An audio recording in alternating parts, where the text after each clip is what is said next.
The town of Blackwood was a secluded, sombre place, nestled deep within a dense forest. The towering trees with their gnarled branches seemed to shield the town from the outside world, casting long, foreboding shadows that stretched across the cobblestone streets.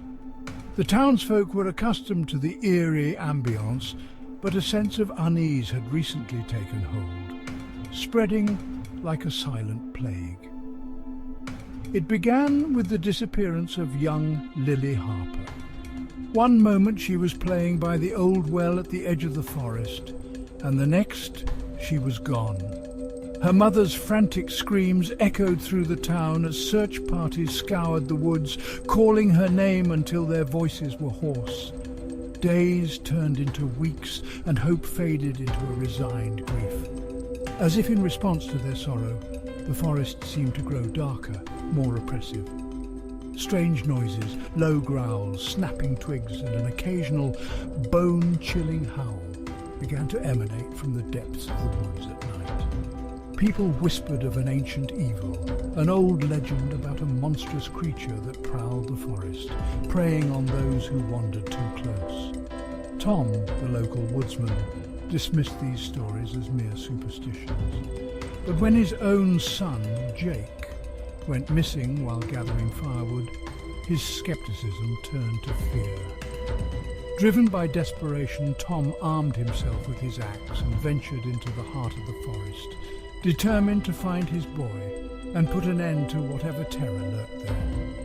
The deeper Tom went, the more oppressive the forest became. The trees seemed to close in on him, their branches forming a twisted canopy that blocked out the light. The air grew colder, and an unnatural silence hung heavy, broken only by the sound of his own footsteps and the occasional rustling of leaves. Tom's heart pounded in his chest as he pressed on, driven by a father's love and an increasing sense of dread. Hours passed, and just as Tom was about to turn back, he stumbled upon a clearing. In the centre stood an ancient, crumbling stone altar covered in strange, indecipherable symbols. His breath caught in his throat as he saw what lay beside it, his son's torn and bloodied jacket. Tom's anguish turned to rage. He shouted into the darkness, demanding that the creature show itself. His voice echoed through the trees, but the forest remained still, as if holding its breath. Then, from the shadows, it emerged. The monster was a grotesque amalgamation of nightmares, a hulking figure with matted fur, glowing red eyes, and jagged teeth that dripped with saliva. It moved with an unnatural grace, its movements fluid and predatory. Tom's grip tightened on his axe as the creature circled him, its eyes never leaving his. Without warning, the monster lunged. Tom swung his axe, but the creature was too fast. It knocked him to the ground, the force of the blow sending the axe flying from his hands. As the monster loomed over him, its hot breath filling his nostrils, Tom knew he was staring into the face of death. Desperation gave him strength.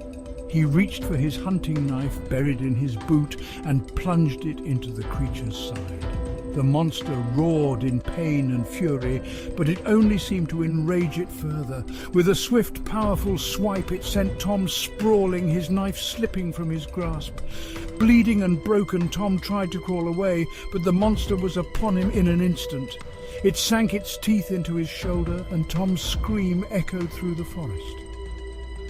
As darkness closed in, his last thoughts were of his son, and the realization that he had failed him. In Blackwood, the townsfolk held their breath, waiting for Tom's return. When he didn't come back, another search party was formed, but they found nothing except his blood-stained axe and the remains of the old altar. The disappearances continued one by one until the town was a hollow shell of its former self, its streets empty, its homes abandoned. The forest reclaimed Blackwood, its dark, twisted trees standing as silent sentinels over the ruins. The legend of the monster grew, a whispered warning to any who dared venture too close. And in the heart of the woods, the creature waited patient and hungry, For the next unfortunate soul to wander into its domain,